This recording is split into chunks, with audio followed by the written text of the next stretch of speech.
Today, I want to talk about the second edition Advanced Dungeons & Dragons Player's Handbook. Now, there were a few first edition books that I don't have. I used to have the Dungeoneer's Survival Guide, and I gave it away to another DM in the hopes we get to do Underdark Adventuring, but no such luck. There's also a Wilderness Survival Guide I never owned, a Monster Manual 2 full of more monsters that weren't really needed, and a Manual of the Plains, which I hear is really good. It was written by Jeff Grubb, who wrote some of my favorite stuff. Anyway, this was mostly done by Zeb Cook, and part of it was done for legal reasons. Gary Gygax wanted to do a second edition, but he had very different ideas about what would be in it. And so part of the reason for doing this was to get his name off the book so that they didn't have to pay him royalties for it. However, there were some things that need to be improved by first edition, and I'm not sure they succeeded because I prefer first edition. But still, all the TSR versions of D&D are much closer together than the Wizards of the Coast versions. So you can pick up a module written for one and use it for another very easily. The nearest thing I can explain to you new school players is it's like the difference between 3.5 and Pathfinder. So when we switched to second edition, we just grabbed the book, and whenever we need to look something up, we looked it up in the second edition book. But I actually read the book, so let's go through it.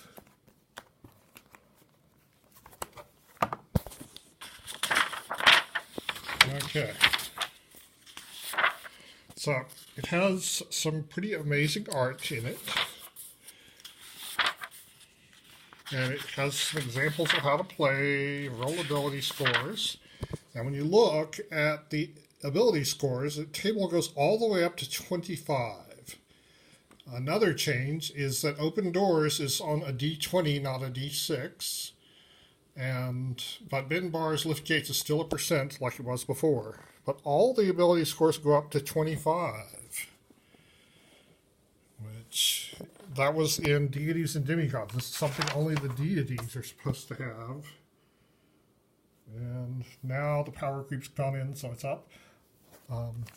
Another thing that's different is the order of the stats. Before it was Strength, Intelligence, Wisdom, Dexterity, Constitution, Charisma, and now it's Strength, Dexterity, Constitution, Intelligence, Wisdom, and Charisma.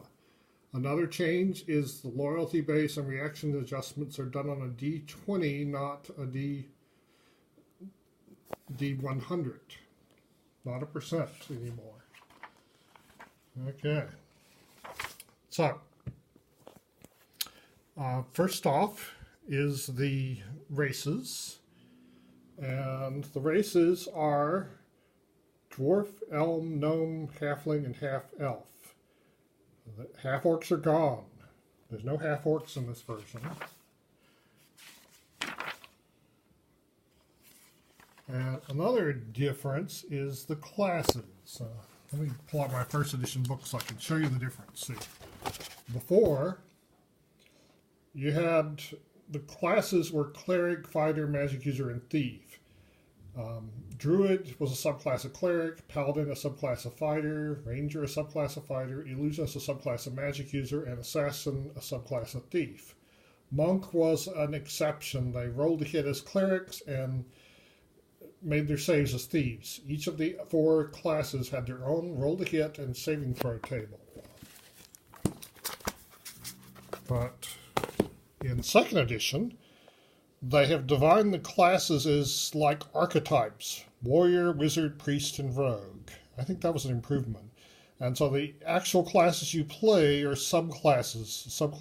Fighter's a subclass of warrior. There's ranger. And they're pretty much the same, except assassin is missing, and bard is different. Bard is now a subclass of thief. So I'll get into this. So, the warriors. Now, before, paladins and rangers had different experience tables than each other. Now they have the same one. but there's still more experience required than a fighter. And Rangers are no longer have 8-sided hit dice, they now have 10-sided. So that's the first noticeable change. But fighters are pretty much the same, pretty close to the same. Paladins, including this little error about telling the powers of the Holy Sword, which is something that should go in the DM's guide into the description of the magic item, not here in the player's handbook where every player who plays a paladin thinks they're entitled to a Holy Sword. This is an error from first edition that was carried over into second and even third. But they're pretty much the same, except I don't think it says that in first edition, but the casting level for paladins casting priest spells is now lowered to be like this. It's not the paladin level. Now, Rangers are a lot different. All the Wizard of the Coast version Rangers are based on the second edition Ranger. I liked the first edition Ranger better, but amongst the changes is they have the ability to hide in shadows and move silently. They don't have the ability to cast magic user spells. They are able to cast some priest spells that are from the druid list. Now, the mage subclasses, the wizard subclasses mage and specialist. And they have the same experience point table, not different ones like magic users and illusionists had in first edition. And they have the same progression of spells all the way up to 9th level. Now, they did it differently in that the spells were already just divided up into schools in first edition, but that didn't have any relevance to gameplay, but now it does. They have all these different schools of magic. Each school has opposing schools. I actually have 2 opposing schools, except Illusion, which has 3. And so here it tells you what the opposite schools are. And now, all the wizard spells are thrown into one pool, and you can be a specialist in any school, not just illusionists. There are restrictions on what race you can be if you're a specialist. But, for example, you could be an invoker, which means you can't use enchantment, charm, or conjuration spells, but you're really good at magic missile and fireball. And the benefit of being a specialist is you get an extra spell of each level. But then there's some spells you can't use. But the problem is putting all of the wizard spells into one pool means that the illusionist only spells such as improved invisibility, phantasmal killer, spectral force, those are all available to any mage and any specialist who can use illusion spells. So that's a drawback. And now the schools that illusionists can't use are necromancy, invocation, and abjuration. So, they have illusionists in here as a separate thing, but this was the death of illusionists. I have never seen anybody play a second edition illusionist, ever. Now, the priests were different. They had the priests, and cleric is a subclass of priests. What they did, let me go to the back here where I can show you.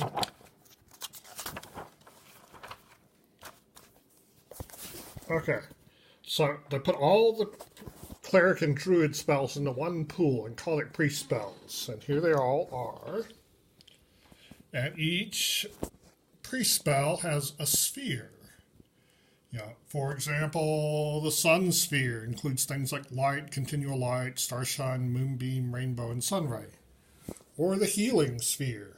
Cure light wounds, slow poison, cure serious wounds, neutralize poison, cure critical wounds, and heal. So, the priest spells are all in one pool, and if you're a priest, you can't use all of them, you can only use some of them. Now I need to go back and find that page. Okay.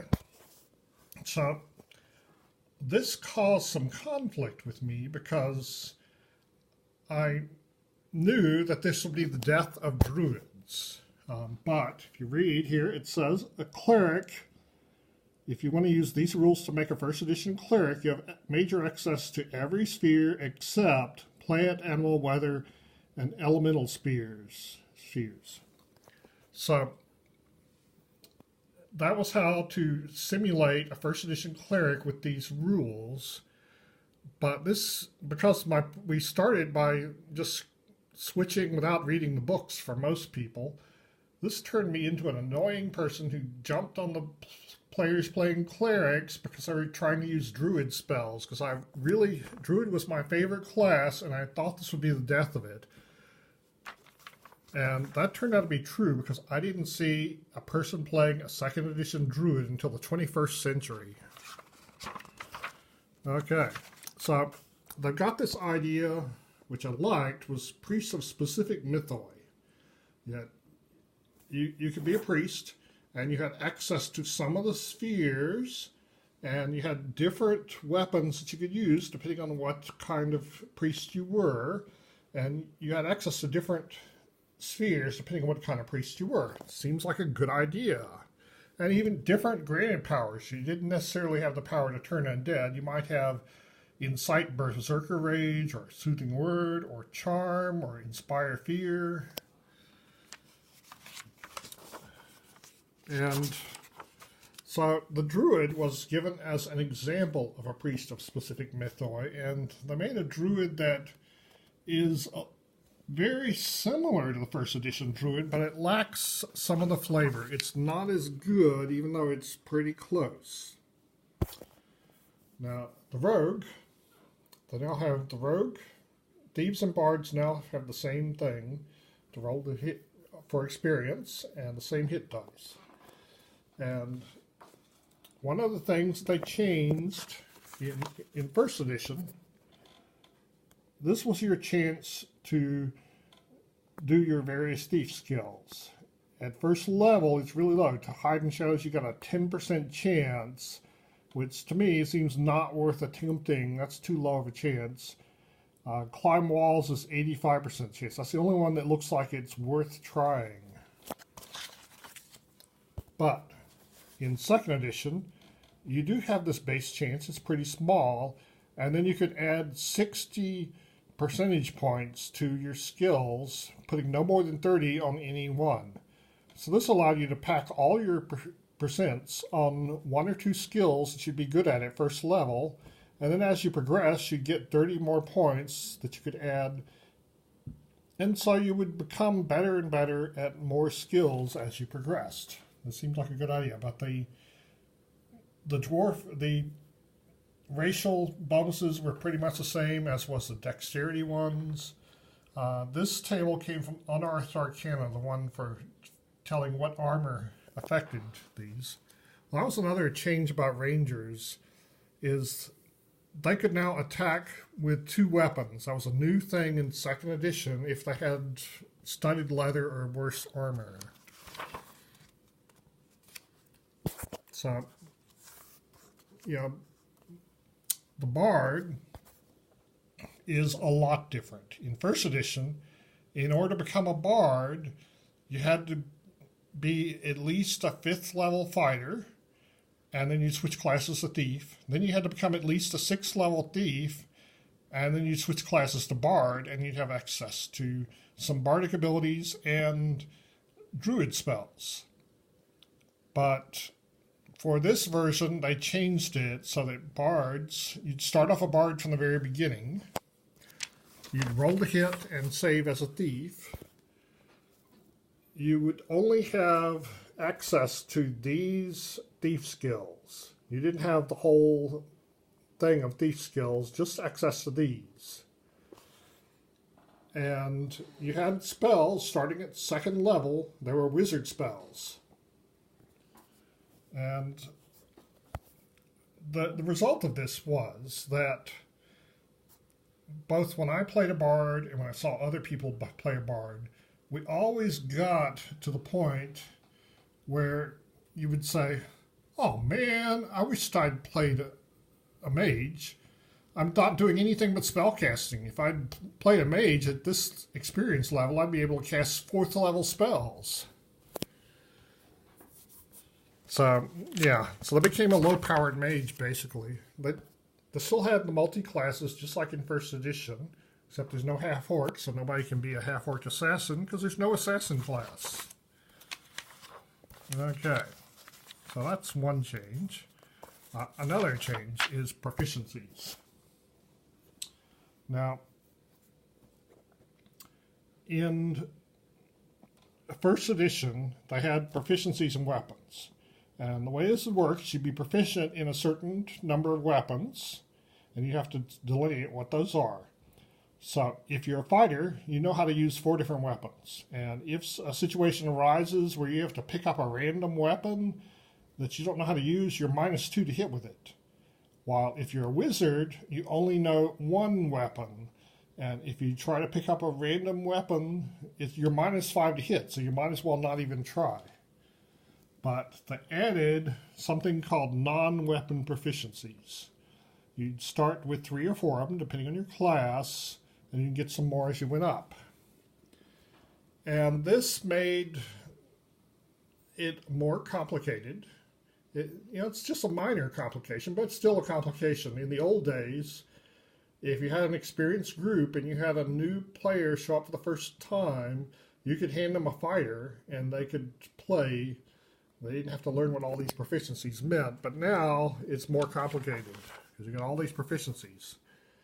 Specialization from Unearthed Arcana is now in here, and it's for fighters only, single-class fighters only, not for rangers and paladins or magic users. They do have the secondary skills from 1st edition. I've never seen anybody use those because people use the proficiencies instead.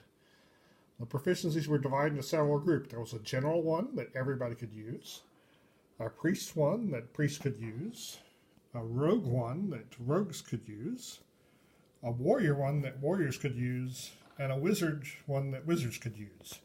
Now, if you were some specialized subclass, you could use a 3rd group.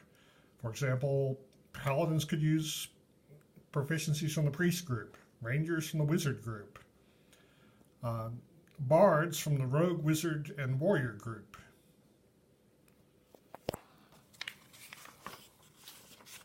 So it goes into some description of the proficiencies. I'm going to flip past this pretty quick, though. I don't think you care. And there's equipment lists. And the one noticeable change about the equipment list is the new weapon, the arquebus. It's a primitive firearm that takes 3 rounds to load and does 1d10 exploding damage. So you roll a d10. If you get a 10, you roll another d10. And if you get a d10 again, you roll another. And you keep rolling until you stop rolling 10s and added them all up. I've only rolled a 10 once when I played a character with an arquebus. But still. There's some, let's see, what else have we got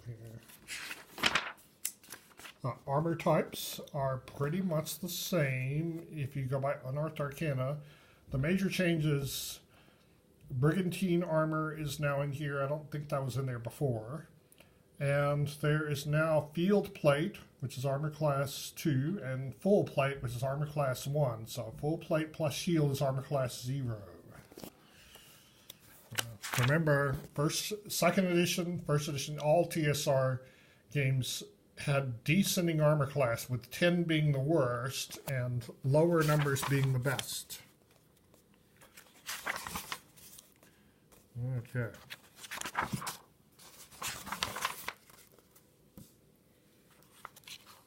It goes into some description of spells and how to use them. Okay.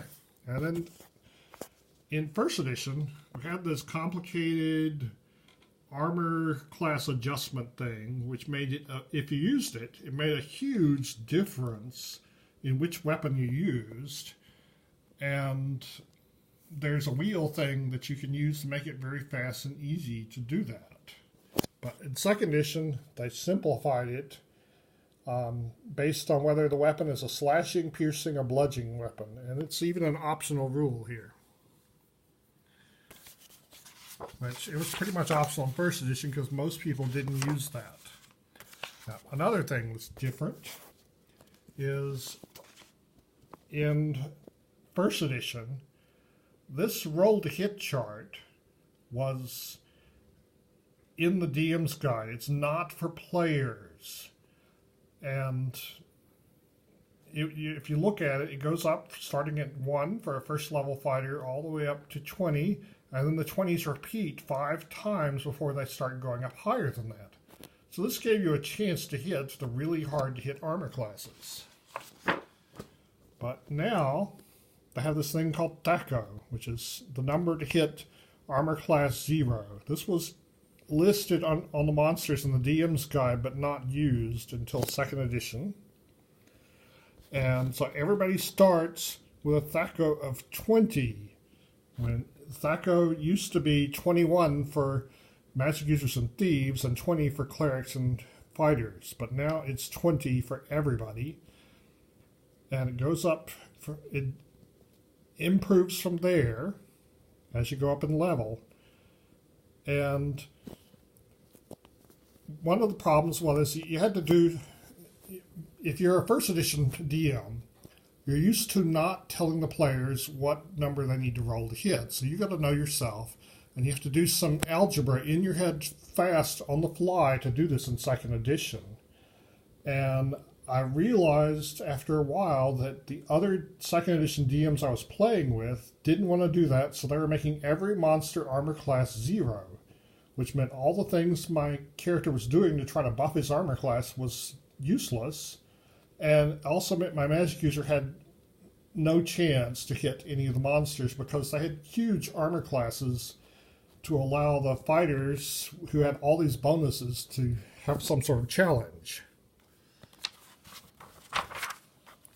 So it goes into initiative is different in second edition. It was always 1d6 for all the TSR versions until second edition, when it became a d10.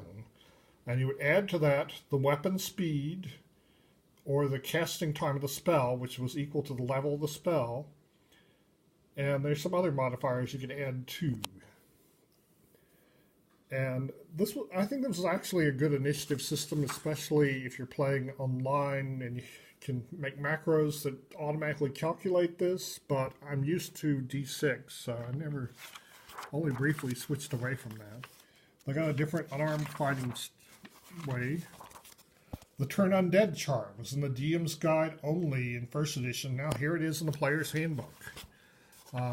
In recent times when I've tried to play second edition, I realized that what the DMs are doing is they're telling the players the number they need to roll to hit and letting them do the calculations for them, which is a lot easier if you know what you're trying to do. That is, if you're trying to hide that from the players. Now they have a little section on hirelings, which I never saw used in second edition. That was more of a first edition thing. Same with henchmen. I didn't see any second edition henchmen, even when I, as a player, tried to have them. Okay, so the wizard spells, as I said, they're all thrown into one pool, illusion and magic spells, but they're arranged by level. So there's the first level spells, then the second level spells, and so forth. So you can have your book open to the spells of that level and easily find your spells if you know what your spells are and what level they are. But if you're trying to look up a random spell, then it's a little more difficult. And the pre-spells are done the same way. That they have all the pre-spells in one pool, and they're laid out first level spell, second level, third level, and so forth. In the back, they have a list of all the wizard spells by school. So if you're a specialist, you know which spells you get extras of and which ones you can't use at all. So that's a handy thing to do. Also, the pre-spells are listed by sphere, so you know which spells are in spheres you can use and which ones are in spheres you can't use. There's an index of spells to help you find the spell if you know the name of it but not what level or class it is. And a lot of the charts that are in the book that you might need to look up are in the back along with an index. So that's the second edition book. Now, Wizards of the Coast, after they took over, they published a new version of second edition with a different formatting and removed some of the errors that had found their way in. And then, more recently, they came out with a deluxe edition of second edition you could buy, which I was really thrilled about because this book I had not brought to my country yet. It was still in America, so I was able to buy this online, but when I opened it, it was the new format, which looks pretty good, but it makes it hard for an old player like me to find stuff I need. So you can find that page in this book. Yeah, so here's the same material in this book. It doesn't look as good, but this is what I'm used to. If I'm going to buy a deluxe version of my old book, I want it to be a deluxe version of my old book, not some book that I never had. Another issue I have with second edition is, if you look, you can see the paper is fraying at the edges. It's not as bad as the 1.5 first edition stuff, but still, it's not great.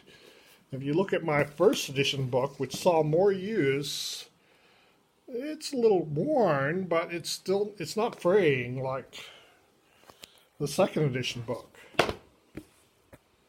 So, second edition, that's for my review.